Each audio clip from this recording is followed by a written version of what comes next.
My name is Emily Stock, and I will be going over the eligibility requirements for ADD and ADHD. These requirements are for the state of Indiana specifically, as it can differ from state to state. You can find the specifications of these requirements within Article 7 on pages 70 to 71. That being said, let's jump right into it. Okay, so to begin, we need to classify ADHD. While both ADD and ADHD are commonly associated with being an intellectual disability, it actually does not belong in that category. If you look in Article 7, ADHD is found under Other Health Impairments. Some of the other health impairments in Article 7 are asthma, epilepsy, hemophilia, and Tourette syndrome. As you can see, these are very different from ADHD, so it's important that you have a clear definition. When understanding what classifies as a health impairment, we need to look at the definition provided by Article 7. Article 7 states that health impairments may involve having limited strength, vitality, or alertness, including a heightened alertness to environmental stimuli that results in limited alertness with respect to the educational environment that 1. Is due to a chronic or acute health problems such as attention deficit disorder or attention deficit hyperactivity disorder, aka ADD or ADHD, or 2. Adversely affects a student's education performance. Alright, so that is a very lengthy definition. I would like to break that down a little bit for you by looking at one of the more specific words, which is a heightened alertness to environmental stimuli. To best understand what this is like, I would like to walk you through a little scenario. To the left, you have a very busy looking classroom. Imagine that you are the student circled in this photo. This student is named Lucy. Lucy has ADHD and struggles to focus during class. She cannot pay attention during class due to all of the environmental distractions around her. For this activity, take a few moments and see if you can spot at least 5 distractions. You can pause the video now and resume it once you have found a few. I'll wait. Alright, now that you have seen the picture for a while, let's go over some of the distractions that I spotted. I personally noticed the clock on the back of the wall, the students doing an activity behind Lucy, the girl in the closet window, and the students having side conversations. These would be examples of having a heightened alertness to environmental stimuli. While it may be easy for any student to be distracted within this classroom, it would be much harder for them to find distractions in this classroom. However, for a student with ADHD, this is just as easy to lose focus in. For me personally, I would always be distracted by the loud ticking clock on the back of the wall, or side conversations within the classroom between students. It didn't matter how quiet both of those things were, they were extremely distracting to me, and took away a lot from my history class. These are both ways to demonstrate a heightened alertness, environmental stimuli, that can often interfere with education. Moving on, let's demonstrate how exactly we can determine if a student is eligible for this disability. For ADD and ADHD, eligibility will be determined during a student's CCC meeting. Now, I'm sure at this point through the course you have heard this term a number of times and are very familiar with it, but I would like to look closer at the determination section of it. The CCC team will determine if the child has the other health impairment through a number of different ways. First, they will assess a student's current academic achievement. Along with this, they will also assess a student's functional skills or adaptive behavior.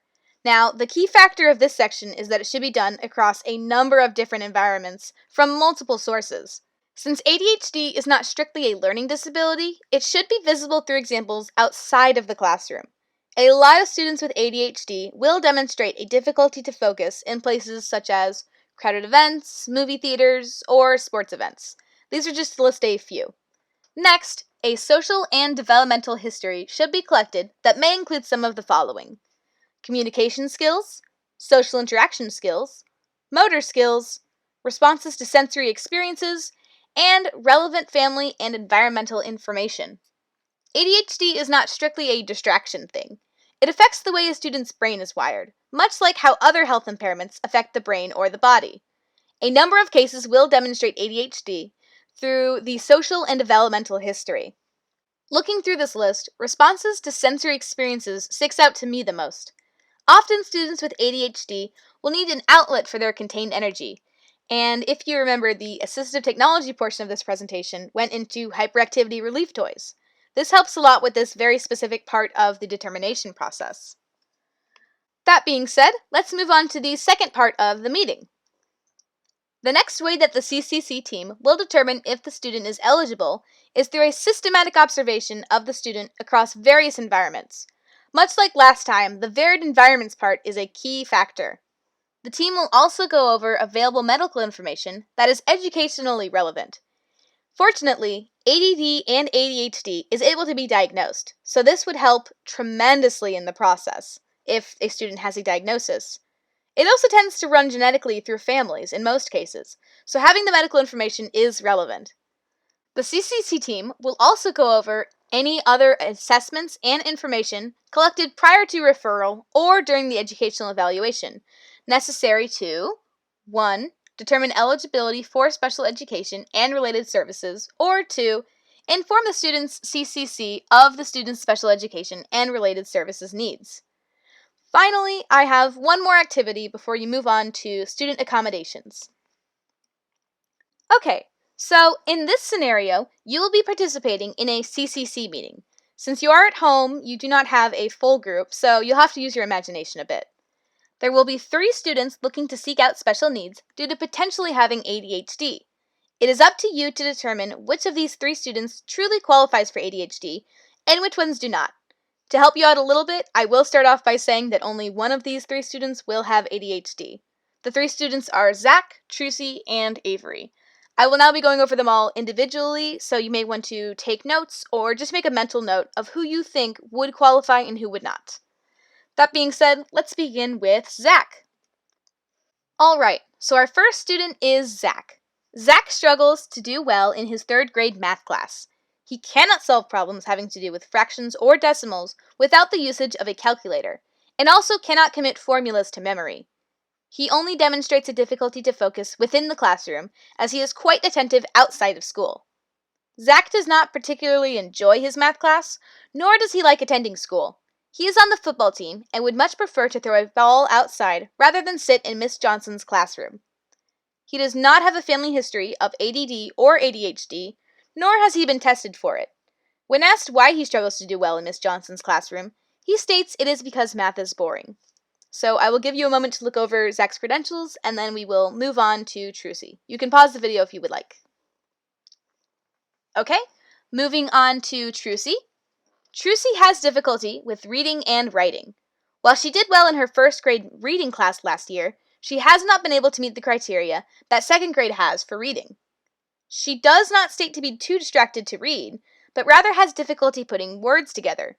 She often misreads B's and M's as P's and N's, making it difficult for her to sound out words.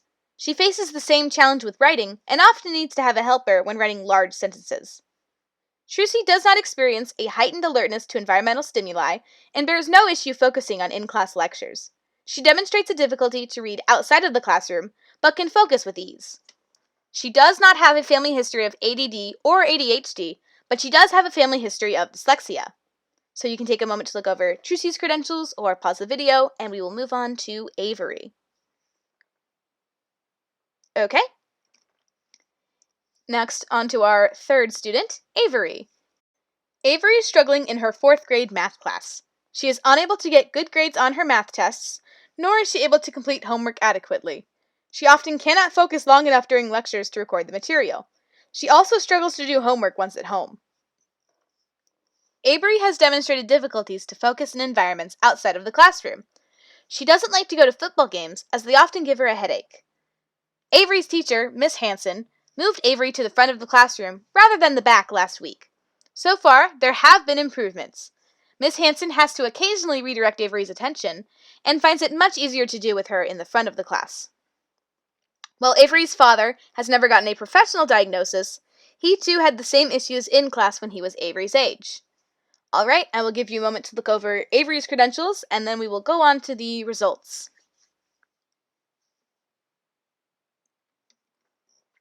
So, of these 3 students, which student would you determine has ADHD? I would like you to take a few moments at home to think this one over. You can pause the video if you need, go back to the notes, or just look over anything you've written down, and then I will reveal the answer. Alright, hopefully you got the correct answer, which was Avery. While Avery's father was not professionally diagnosed, he does seem to have similar issues that Avery's having. These both exhibit ADHD traits, so we can assume that she has a family history. This would be talked over more during the CCC meeting to really determine if she does have a history. Next, she exhibits difficulties outside of the classroom. This fulfills the requirement that the student should be tested in different environments from multiple sources. Since she struggles to listen to sports games and other activities, we can determine that she has had difficulty with ADHD outside of the classroom as well as within. Finally, she experiences a heightened alertness to environmental stimuli. When her teacher moved her to the front of the class, she was able to focus with much more ease than she was in the back. This is probably because she was not distracted by all the things that were in front of her, and now she can just fully pay attention to the lesson.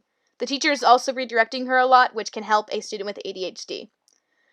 It should be noted that while this is a CCC simulation, this is not exactly how a CCC meeting would go. There would be input from multiple different people, you would look over legal documents, school papers, and a number of records to truly determine if the child has ADHD. This is simply a very simplified version of that, so you can get an idea of how a CCC team would determine if a child does have ADHD. Alright, that is all I have for eligibility determination. The next section will be over instructional strategies and accommodations.